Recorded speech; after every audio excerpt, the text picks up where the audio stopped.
सुल्तान महमूद गजनवी ने अपनी दूरबीन निगाहों से ये बात मालूम कर ली थी कि उन दोनों तरफ मदद भेजने की जरूरत नहीं है, लेकिन उन हलवाड़ा की तरफ से जो राजपूतों का सैलाब बहा आ रहा था उसे रोकने के लिए कुछ ज्यादा की जरूरत थी। इसलिए इस तरफ सुल्तान महमूद गजनवी ने 2000 सवार भेज दिए थे। उन हलवाड़ा की तरफ से सखर यू हमला आवर हुआ था। इसके बाद परमदेव ने इसे सोमनाथ के महाराजा की मदद के लिए भेजा था। 10,000 शुक्र तो वो अपना लाया था और तकरीबन 10,000 बहादुर राजपूतों को साथ लाया था। अगर उसे चंदर मोहनी का ख्याल ना होता और ये अंदेशा ना होता कि कहीं हारून उसे उड़ा ना ले जाए तो वो हरगज़ भी इस मरका में शरीक ना होता। दिल की लगी ने इसे मजबूर कर दिया और वो सोमनाथ के महाराजा सोमनाथ के मंदिर और बुत की हिफाजत और इमदाद के लिए नहीं बल्कि चंदर मोहनी की हिफाजत और निगरानी के लिए आया था। मगर जब वो इस मैदान में पहुंचा जिसमें मुसलमान फरोकशी थे और हाजिब अली ने इसका मुकाबला किया तो अफसोस हुआ कि वो क्यों इस रास्ता से आया। पहले ही ख्याल कर लेना चाहिए था कि इस तरफ पश्तूनों का लश्कर होगा और वो मुजाहमत करेगा। इसे जंगलों के दरमियान से गुजर कर शहर सोमनाथ में दाखिल हो जाना चाहिए था, लेकिन अब वो आसानी के साथ वापस भी नहीं लूट सकता था क्योंकि हाजिब अली ना उसे आगे बढ़ने देने पर तैयार थे और न वापस लूट जाने की इजाजत देने पर आमादा थे। चुनांचे सिखदेव ने बदरजा मजबूरी राजपूतों को ललकार कर जोश दिलाया और पश्तूनों के मुकाबला में ले जा डाला। पश्तूनों ने इधर उधर से सिमट कर सफ़े मुरत्तब की और जो ही राजपूतों ने उन पर पेलगार की वो भूखे शेरों की तरफ उन पर टूट पड़े और बड़ी फुर्ती से उन्हें चीरने फाड़ने लगे। राजपूतों ने भी तलवारों से निहायत शदीद हमले किए और पश्तूनों को तलवारों की धारों पर रख लिया। पश्तून भी जख्मी और शहीद होने लगे। उधर पश्तूनों ने भी बड़े जोशो खरूश से धावा किया। उनकी खार शिगाफ तलवारों ने राजपूतों को खीरे और लकड़ी की तरह काटना शुरू कर दिया। खून आलूद तलवारें बड़ी फुर्ती से बुलंद होने लगी, सर कट कट कर उछलने लगे, हाथों और पैरों के ढेर लग गए, धड़ों पर धड़ गिर गए। खून सब्ज सब्ज घास पर पानी की तरह बहने और घास को सुर्ख रंग में रंगने लगा। राजपूतों ने इस बात को देख लिया था कि जो पश्तून आर्मी उनके मुकाबला में था उनसे बहुत ही कम तादाद में था। इनसे उनके हौसले बड़े हुए थे और वो निहायत जोशो गज़ब में आकर हमले कर रहे थे। उनकी तलवारें खासा काट कर रही थीं और ढालों को काट काट कर मुसलमानों को शहीद और जख्मी कर रही थी, लेकिन पश्तून थोड़े होते हुए भी इस बेजिगरी से लड़ रहे थे कि राजपूतों के दांत खट्टे हो गए थे।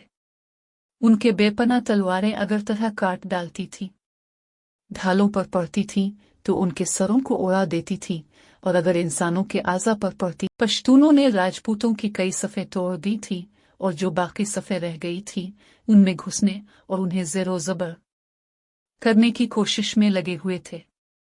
राजपूत भी पश्तूनों में घुस गए थे और इनमें से जो बहादुर भी जिस जगह पहुंच गया था वही निहायत दिलेरी से लड़ रहा था।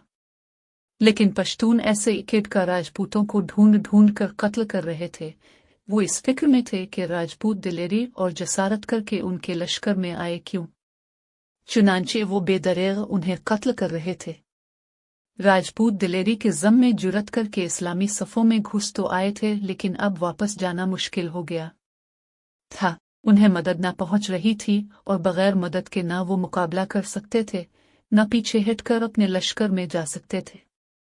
पश्तूनों ने उन्हें निहायत इत्मीनान से कत्ल करना शुरू कर दिया था और थोड़ी ही देर में उनका सफाया कर डाला। एक राजपूत भी पश्तून आर्मी में जिंदा और बाकी ना रहा। जब पश्तूनों को इस बात का इत्मीनान हो गया कि जिस कदर राजपूत बढ़ आए थे सब काम आ गए, तो अब उन्होंने जोश और नई उमंग के साथ ताज़ा दम होकर निहायत सख्त हमला किया। राजपूतों ने पश्तूनों का यह हमला रोकने में अपनी पूरी ताकत सिर्फ कर दी, लेकिन वो उनकी अलगार को न रोक सकी। पश्तून आंधी और तूफान की तरह बढ़े और सैलाब की तरह राजपूतों को बहाने लगे। उन्होंने शिद्दत से जिदाल और कताल शुरू किया और इस फुर्ती से खून रेज़ी की के कदम कदम पर राजपूतों की लाशें बिछा दे। जमीन के चप्पा चप्पा पर राजपूतों को मार मार कर उलट दिया। जिस तरह निगाह पड़ती थी लाशों के अंबार नजर आते थे। सिखदेव एक ऊंचे टीले पर चढ़ा ये खून रेज मरका और हैबतनाक मंजर देख रहा था। इसे जोश भी आ रहा था और इस पर खौफ भी छाता जा रहा था। इससे खुद मैदान जंग में कूद पड़ने की जुर्रत न हुई, बस डावर ही खड़ा जंग का तमाशा देखता रहा। लेकिन हाजिब अली जंग में शरीक थे और वो बड़ी दिलेरी और बड़े जोश से लड़ रहे थे। इनकी तलवार बड़ी फुर्ती से उठती थी और जिस शख्स के ऊपर गिरती थी इसे दो टुकड़े कर डालती थी। उन्होंने बहुत से राजपूतों को खाक पर उलट दिया था, बहुत सू को जख्मी करके अपने सामने से भगा दिया था।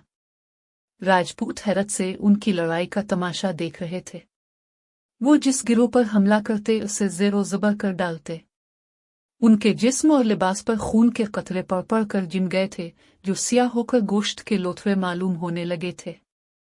सिखदेव ने यह समझ लिया कि अगर इसी तरह राजपूत कत्ल होते रहे तो चंद ही घंटों में उनका सफाया हो जाएगा। इस लिए इसने लश्कर को वापसी का इशारा किया।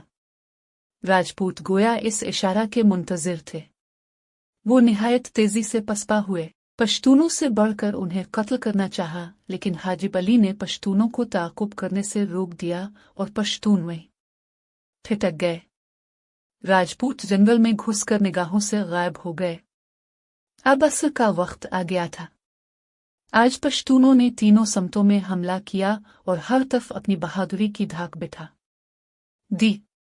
चूंकि दिन बहुत थोड़ा बाकी रह गया था और ये उम्मीद बाकी ना रही थी कि पश्तून फसील पर चढ़ जाएंगे या बंदरगाह पर कब्जा कर सकेंगे, इसलिए सुल्तान महमूद गजनवी ने इस्लामी लश्करों को वापसी का इशारा किया और पश्तून हर तरफ से अल्लाह अकबर के पुरजोर नारे लगाते हुए वापस लौटने लगे।